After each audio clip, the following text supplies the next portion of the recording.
Hello, and good morning or good afternoon, depending on where you're joining us from today. I see lots of people logging in from coast to coast, so that's fabulous to see. My name is Allison Grenier. I'm head of culture and research from Great Place to Work, and just thrilled you've chosen to spend a bit of time today to learn a bit more about a topic you might not hear about every day: how applied improvisation can be used to foster trust, collaboration, and teamwork within a business setting. So I'm thrilled to be joined today by my longtime business colleague and friend, Tracy Shea Porter. And Tracy, welcome. I'm so happy. We've been talking about doing this joint webinar for a while, and here we are, and it's happening. So welcome, Tracy. Tell us a little bit about yourself and why you're here.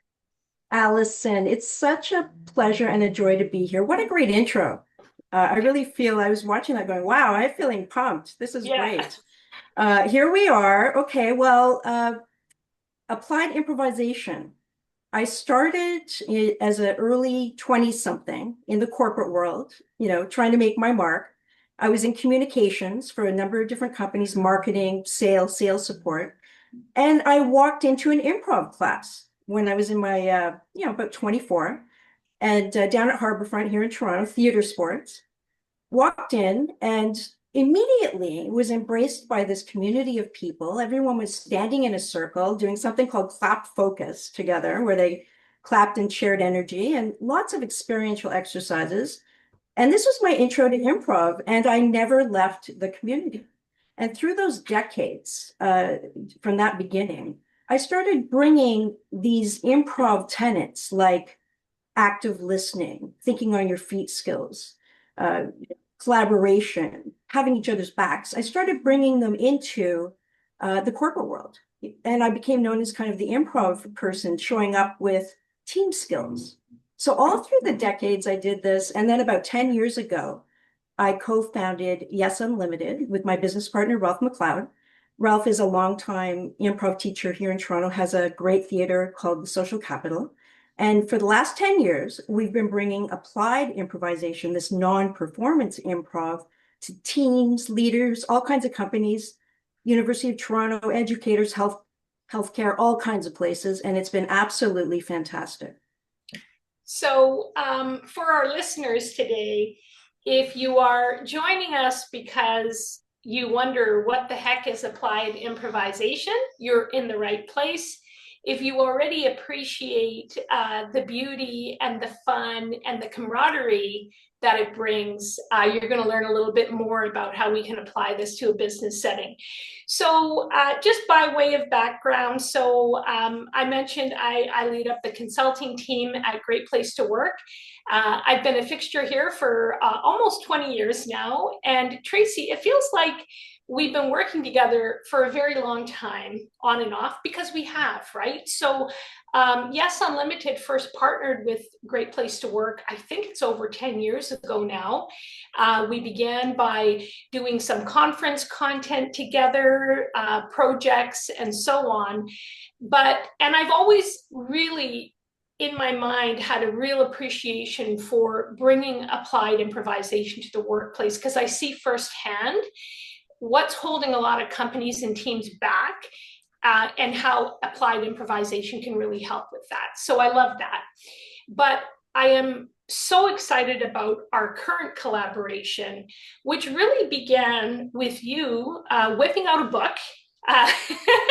Just boom, really quick. No, I'm sure it was a long time in the writing, but with the release of your book, which I read, and then I'm starting to think, okay, now we have now it's not just this loose thing in the corner. Now there's a real learning framework around it. So you wrote the book, we delivered it. We together created an online course for leadership development. And now we're starting to bring it live to teams, to Great Place to Work clients, but also to new companies that want to work with us and learn how to strengthen that. So talk a little bit maybe about the book and everything, all the blood, sweat, and tears that went into that, and how you had this vision, I think, to say, here's the research, here's the content, but how do we turn this into a real, moving into the leadership development space? Yes, I started writing this book in 2019, 2020, wrote it all through COVID, and really during that time also recognized the importance of human connection, right? The importance of really having some collaboration, some ways to be in touch with each other. We like to call applied improvisation the other AI, the one that brings human connection.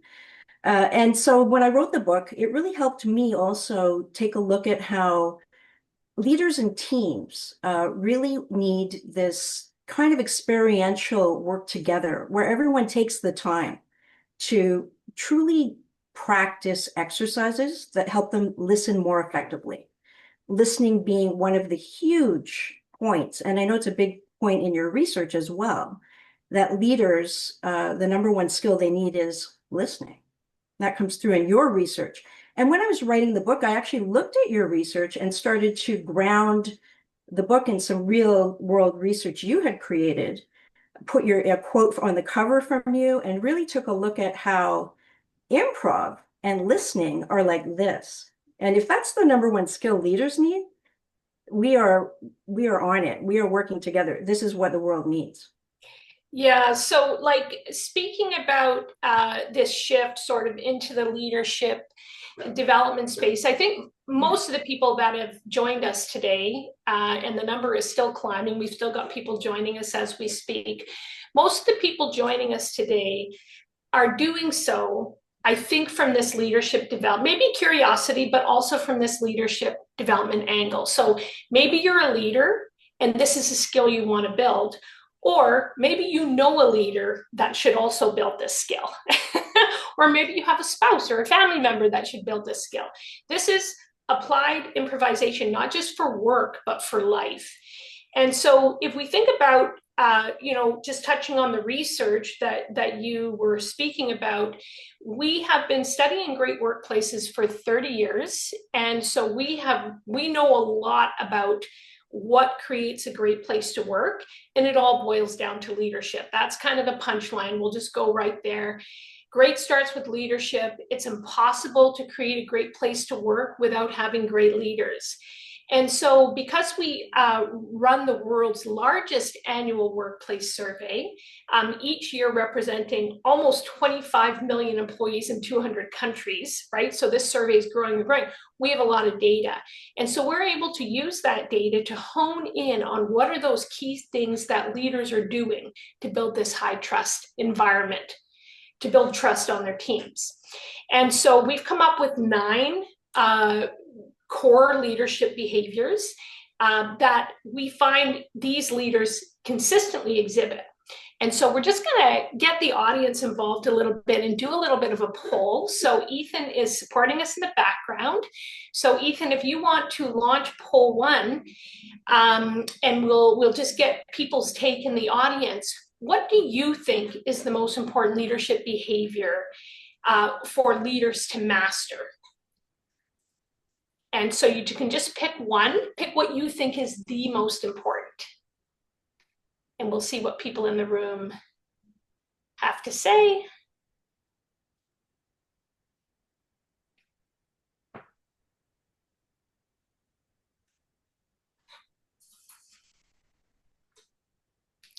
And then Ethan, once we get to the critical mass of participation, you can close the poll.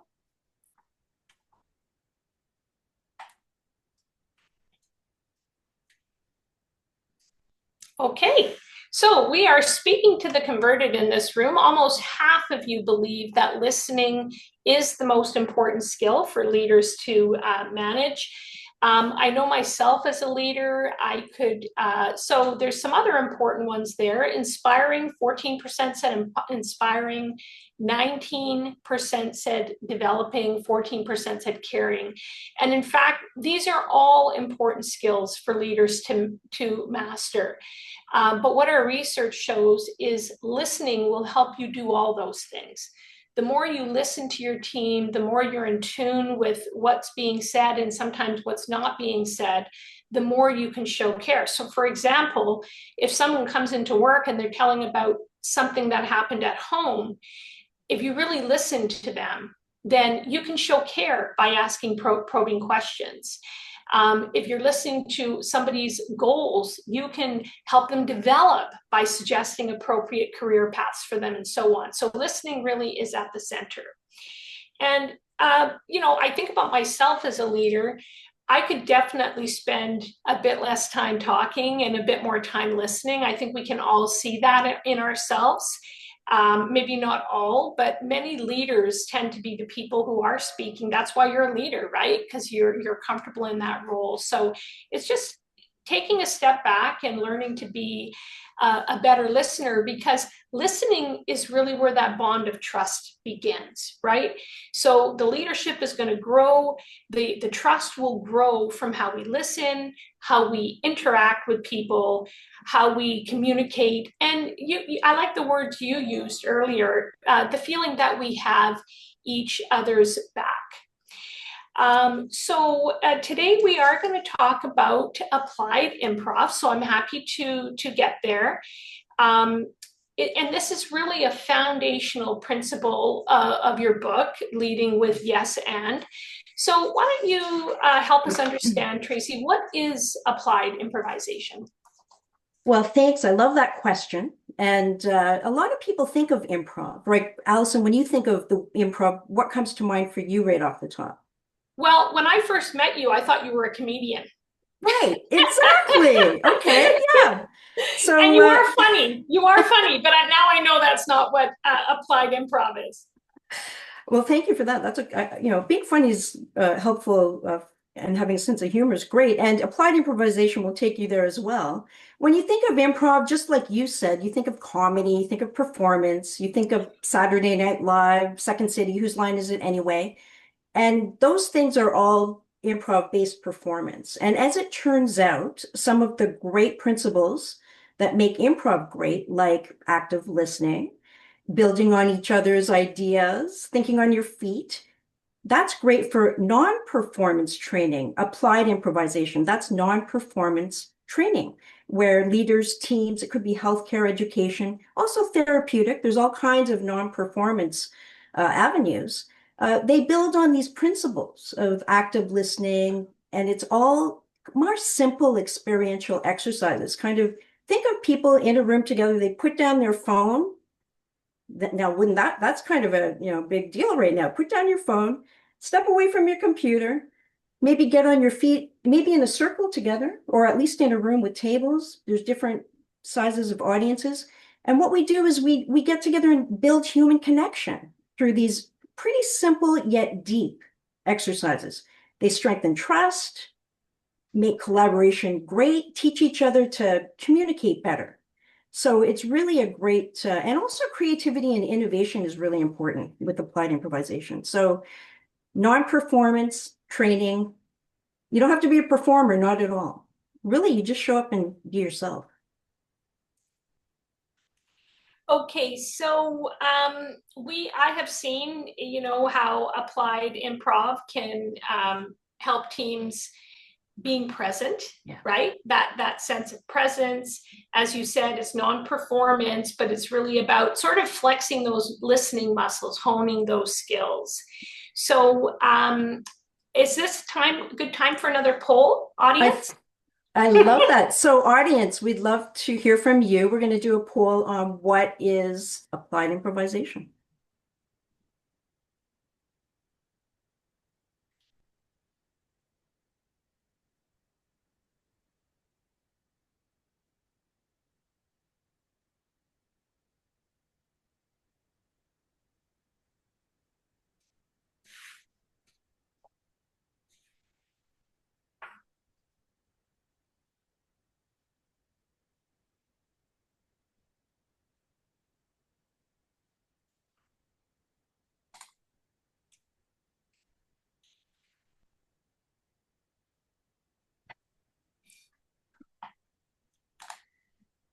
I just want to say I'm absolutely not surprised that someone voted for teaching cats to write mystery novels. I can guess who that might be, because everyone knows I love cats if they know me. So That's a question close to my heart.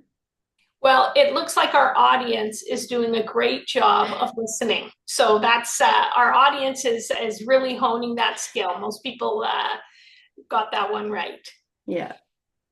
Yeah, it's a training method. And in fact, Allison, improv's experiential.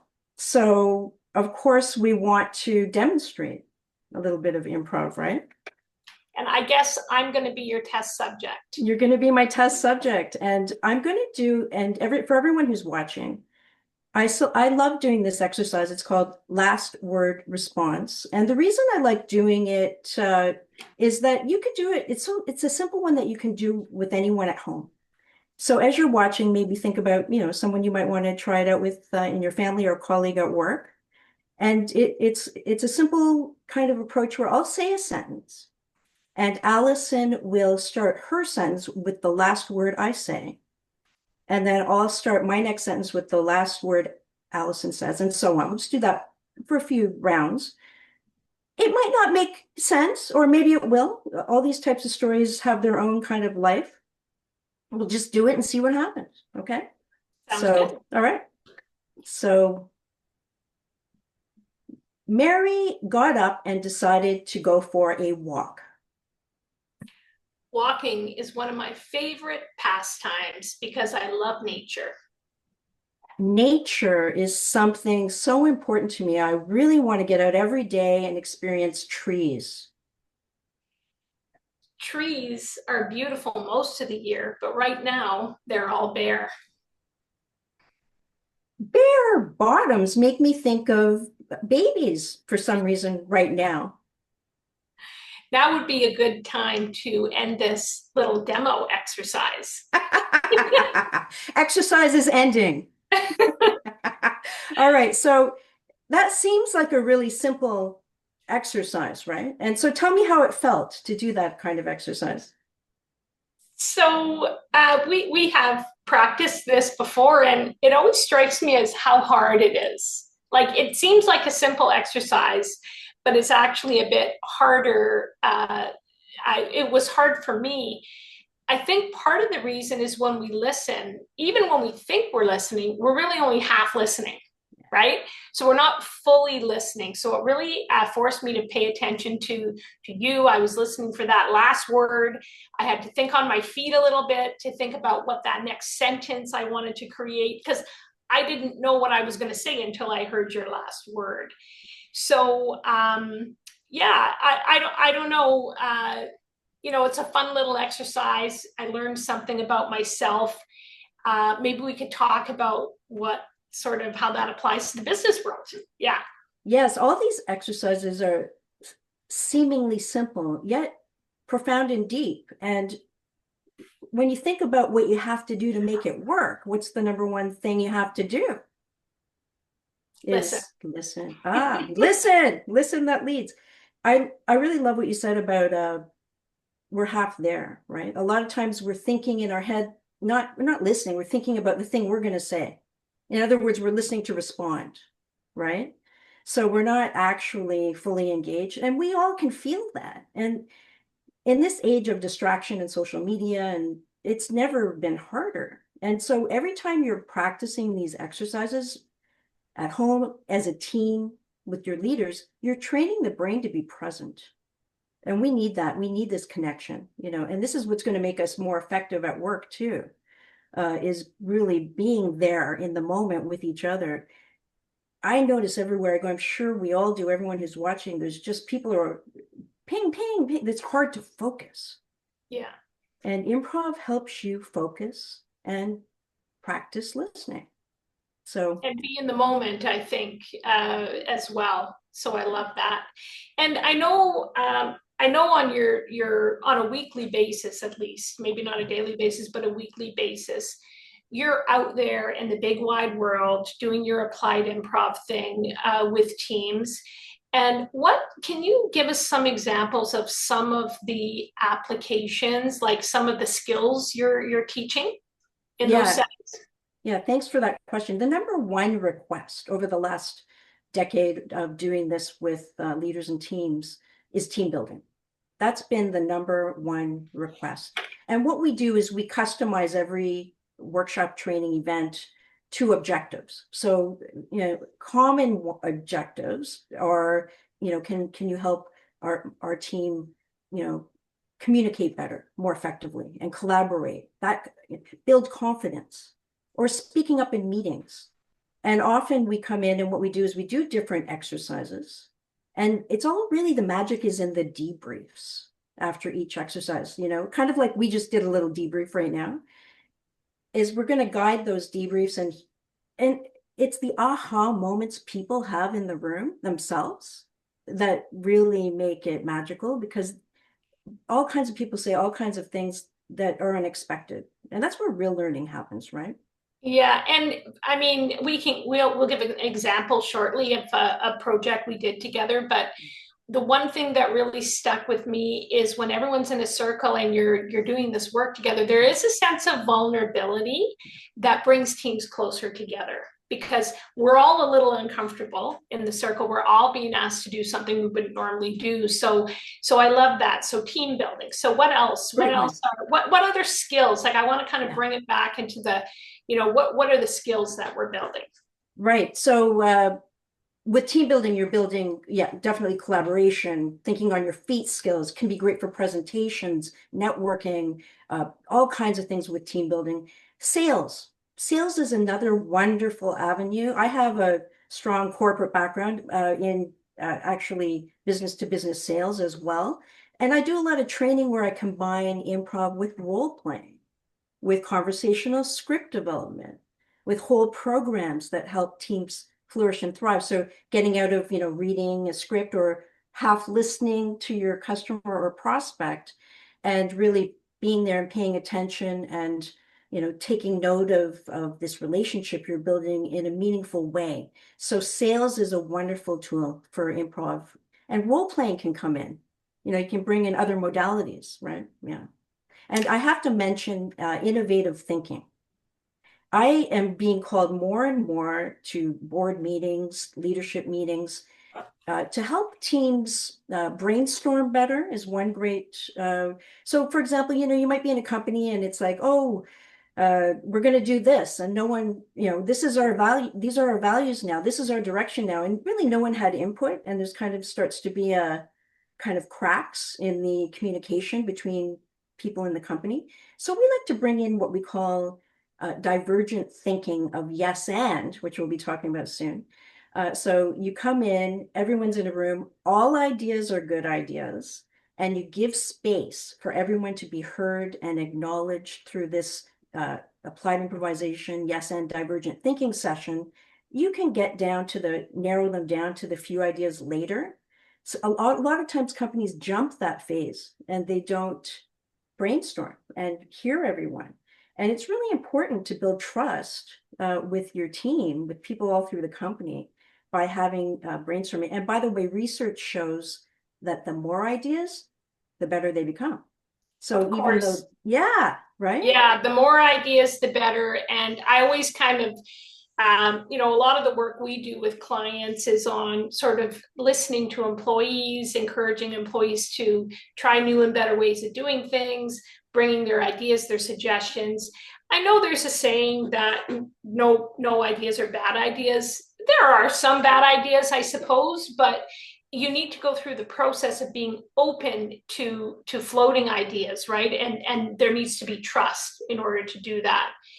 So I did want to share, so Tracy and I will share this example together. So if anybody's curious about how applied improv can have a direct impact on your business, I'll just share a little example.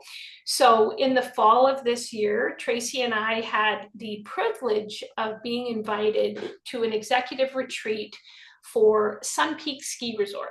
So for those of you that aren't from Western Canada, they're a beautiful ski resort based in Kamloops, just north of Kamloops, BC. And this was a newish Great Place to Work client. So I was their consultant. They ran their first survey. They're one of our Great Place to Work certified organizations, fantastic culture. but like every culture, they had some work they wanted to do, right? And so what they did was they invited leaders to take a look at their survey results, what employees were thinking, and to draft an action plan. And so they sat with that for a bit. And then they said, okay, now we want to turn all these draft action plans into a living document that guides us and guides our culture. So anyway, fast forward, they invited Tracy and I out there. We had a beautiful drive up there. And this one, when we talk about the application for improv, I would say this was really 50% team building, 50% leadership development, 50% innovative thinking action plan. So that's 150. So let's say 33% each. Okay. So it was really part leadership skills development, team building, and innovative thinking / action planning. So it hit a lot of boxes there. And, as you can imagine, they're a ski resort. So they're kind of fun. They were an adventurous group, really engaged in the process. And also, I don't want to say risk takers, but they were willing to get a little bit uncomfortable to learn something new. And so what we did was we spent a half a day with them, went through some improv exercises, and then we put them to work. So all these draft action plans they had to turn that into a cohesive piece. And we did have fantastic feedback from the group. They were then invited to kind of continue their leading with yes and skills building and so on. What did I miss, Tracy? What give me your perspective of that? Is that how you would describe it? I love your description of the event. For me, I arrive in Kelowna. I had never been there. I get in a car with Allison, drive through the mountains. It was splendorfulous. It's a new word I'm going to say. It was just an incredible experience. Going up to Sun Peaks, what an amazing place. Hanging out with the leaders. I think what I'd like to say, just the emotion of it. When I got in a circle and did some improv with, I think about 20 people were there. Yeah. And I think I was so moved by how responsive they were to the exercises that we all did together. And of course, when you're doing this, you're laughing. We have to point that out. When you're doing these exercises, you're going to be laughing. It's hard not to have fun. You're having fun. There was also a lot of poignant moments. Someone turned to me and said, I haven't had any training like this in my 30 years here while we were there. Or so many people at the end said, this was incredible. This was something we've never experienced, this type of connection, this type of way to collaborate where you're on your feet, trying something new like this. One person, as he left, said, I'm not going to sit at meetings anymore. I'm going back and doing this. I mean, it was just great. And I think I don't want to, I just want to kind of touch on this because you talked about like the poignant moments. And for me, everyone you're working with in a business setting is a human being with a life and a family and priorities outside of work. And you can hear people saying, oh, I'm going to try this with my teenage son, or, oh, I'm going to try this with my husband, right? So I think that's the human connection piece. We're all human beings first. And so it does feel like it has not just application for the business world, but for life as well.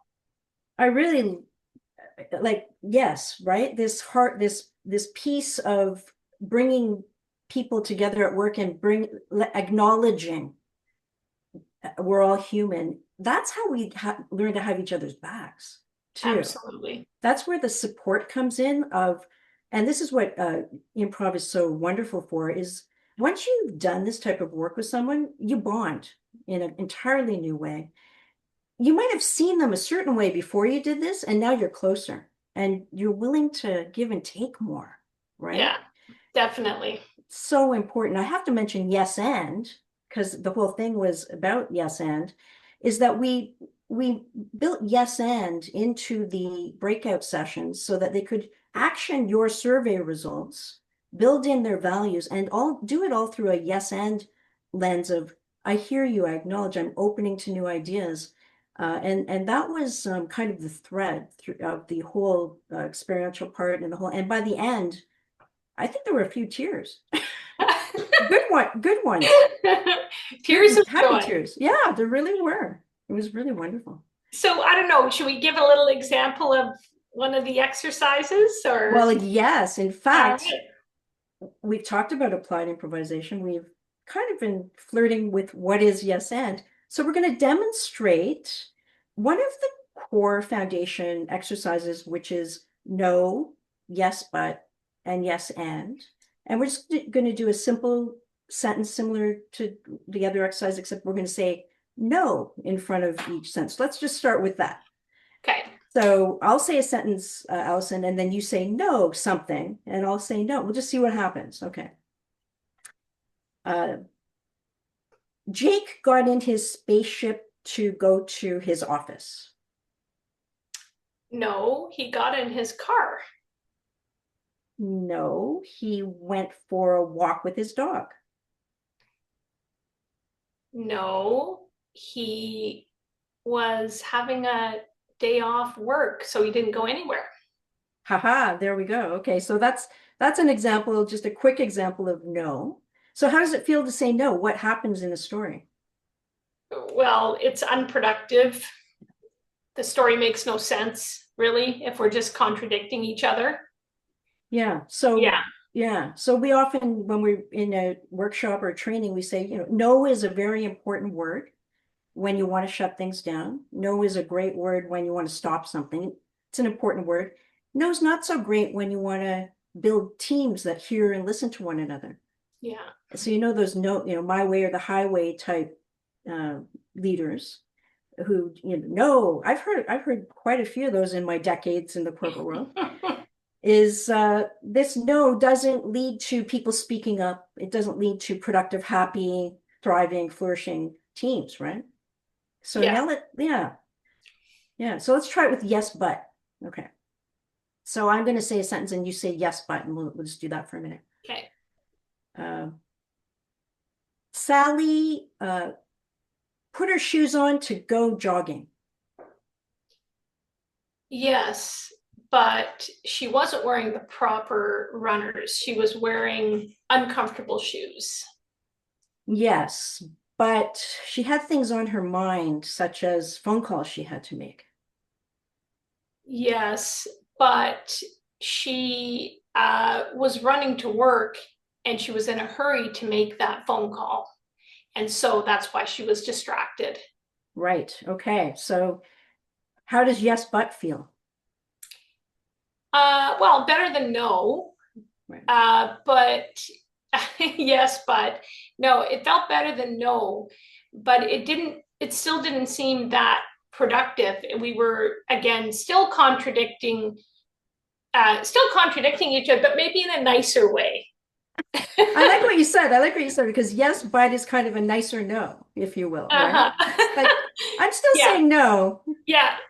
Yes, but, right? Uh-huh. And so there's a lot of research too that shows that the word but, everything you say, you negate everything you say before you say but, is what the research shows. Yeah, So makes I sense. heard what you said, but I didn't Yeah, really agree, that kind of yeah. thing, right? So let's try yes and, the Okay. foundational principle of improv and applied improvisation. Okay, so yes and. So Terry got ready to go to the wedding. Yes. And Terry was wearing his favorite white suit with a blue bow tie. Yes, and he looked in the mirror and said, I am dashing and I'm ready for this experience. Yes. And he was putting a little extra effort in there because there was someone at the wedding he wanted to meet. Yes, and he went to the wedding in his car, parked, and there she was. Yes. And she was also wearing a white suit. So they were a match made in heaven. That sounds like a perfect ending right there. Yeah. Yay. So how did yes and feel compared to no and yes but? And all the people, I see all the great emojis from people as Yeah. well. Well, we got a story out of it at least. Like the Yeah. story built, like it we actually have a story with a happy ending, maybe. Exactly. I Yeah, love that. It was fun actually, and and totally more fun spontaneous. for sure. So Yeah. yes and. So yes and is a principle that says I hear you. I'm acknowledging. It's not, and it doesn't mean you have to agree with what someone's saying. You can still have your own perspective. It means I'm giving you respect, and Yeah. we'll go back and forth with our ideas and build on them. And I maybe felt we like can, we were co-creating oh actually. yeah, that's Yeah. it. Okay. Co-creating. Good. We're co-creating Yeah. together. It was really fun. Yeah. Um, okay, so what now? We've explained what it is, given a little demo. What's next, Tracy? Well, I guess I'd say that, for me, applied improvisation, it really is a passion. And I just want to give a shout out. I have to mention the Applied Improvisation Network, AIN. I'm a volunteer and a member of this wonderful international community of applied improvisers all over the world who do what I do. We are out there and we are serious about this training, this work, this fun, this play, because it really can help change the world. I And I was just want to mention actually that. floored when you told me there's a whole like organization around this. Oh, and we have some on the line, I think some members on the line. Yeah. And that to me really speaks to sort of the conviction of, like you said, have the power to change the world just by the way we communicate. I'm wondering though, Tracy, before we sort of wrap it up, do we want to make sure our audience was listening and do another poll? This one will be more like a quiz. Oh, well, what a great Yes? idea, Allison. I think there is another poll, so let's put it forward and see what happens.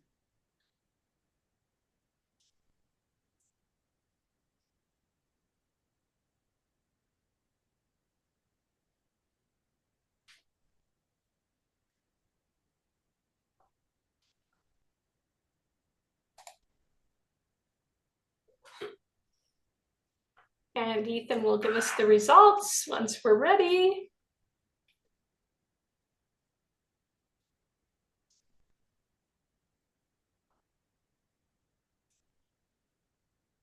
There we go. I know teaching zebras is a good idea. So thank you for that, whoever that was. Yeah, 96%. That's great. So before we wrap, do we have some questions in the Q&A? I think we have about 5 minutes or so for questions if we wanted to do that before we wrap. Sure. Let me just have a look here. And I ask you if there are questions, put them in the Q&A. I think there's some questions in the chat, but it's harder for me to find those.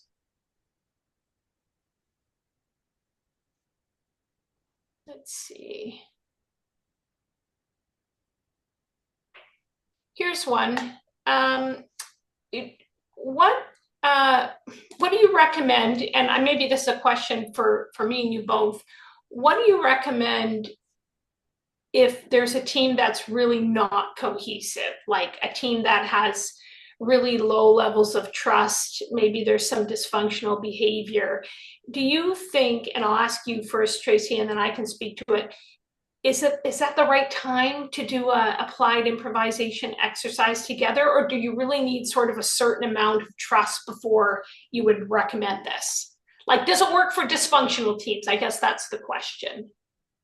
Well, it really that question leads me to we created this online course together to help different situations, and some of the modules are around difficult conversations. Some of the modules are around storytelling, building trust, curiosity. I think it just you have to shift something in the team, and this is one of the training tools that can help, probably among a broader Yeah. approach, right? Yeah. Yeah, so the team we did was a very functional, high trust team. So we didn't have to worry about that. But I like your approach that maybe you would touch more on some of the tougher areas, like the difficult conversations. And then I would kind of echo, like, building trust is a journey. And every organization, every team has to start somewhere. So the best place to start is where you are right now. And so by acknowledging where you are right now, then that the improv, the applied improvisation can be even more useful and functional because you're starting at your starting point, right? And that's where the training and the expertise of Tracy comes in to really hone the right exercises. We do have another question, and this is one I think we all struggle with. Recommendations, Tracy, for how to stop interrupting or talking over others when speaking. I love that question because applied improvisation is so wonderful for that. I do think it's creating a practice with intention and acknowledgement in these exercises and kind of calling it out without saying, oh, you're doing that, without judging someone, right? It becomes part of the training to start to, are you fully listening and engaging? And the exercises get you there because you have to listen. Just like we just demonstrated with last word response. So we're teaching one another how to communicate differently. Yeah, and in a sense, listening is an antidote for interrupting. Because while you're listening, you can't possibly be interrupting, right? So, but I also like what you said about that whole non-judgmental piece. Like, none of us are perfect communicators. And so to think about our own behavior first as leaders, the way we communicate as leaders, and then lead by example, right? Yeah. Exactly, yes. Another question here. This one is about involving management in the exercises, okay? So again, the case study we had was a fully intact executive team right up from the CEO, all the VPs participated. Do you ever do teams, Tracy, where the leadership is not there, or is it really important to have, the leader of the team there? I think there can be all kinds of different scenarios. So sometimes it is leaders that you're working with. It depends on the objectives and what you're trying to achieve. And sometimes the team needs to be there figuring something out without the leaders. And then sometimes everyone's together. So I think that comes down to whenever I'm working with someone, understanding what they're trying to achieve, where they're at, what they need, comes in the pre-planning and design part of setting up the training. Yeah, figuring out so I can see an application for a team without the leader. Like you say, if you're trying to solve a problem or innovative ideas or whatever, I could see that as being an application for just the team, not necessarily the leader. I think the leader would be missing out, though, if they were not there, because I think just being part of that process with your team can strengthen leadership as well. Agreed. Okay, so we are just about at time. Thank you, Tracy. I'm always happy to work with you. I love getting together. I love talking about new and creative ways to build teams, to help our clients turn the insights from their survey into action. And so just encouraging everyone on the line today, if you're all curious about this very unique training program, check us out. Ethan is putting some links in the chat. So it begins with Tracy's book, which the link is there for Tracy's book, The Yes and Business Evolution. And then Ethan's also going to put a link into the online course that we have created together, Leading with Yes and. And then what we really love, the online course is great. We love to come into your workplace together, great place to work, and Tracy's team, and really, really host a meeting that's just a little bit different, a little more fun, gets people thinking out of the box. So thank you, Tracy. Looking forward to many, many more engagements with you, working together in support of our clients, making the world a little bit better through creating great workplaces and creating environments where people can yes and instead of no but. Thank you so much, Allison. It's such a joy to work with you. I absolutely adored Kelowna, and I can't wait to do it again. all over the world. I'd love to travel everywhere. And thank you to every single person on the line for attending. And I hope you're inspired to try a little applied improvisation. Wonderful. Thanks. Take care, everyone. Thank you. Bye-bye.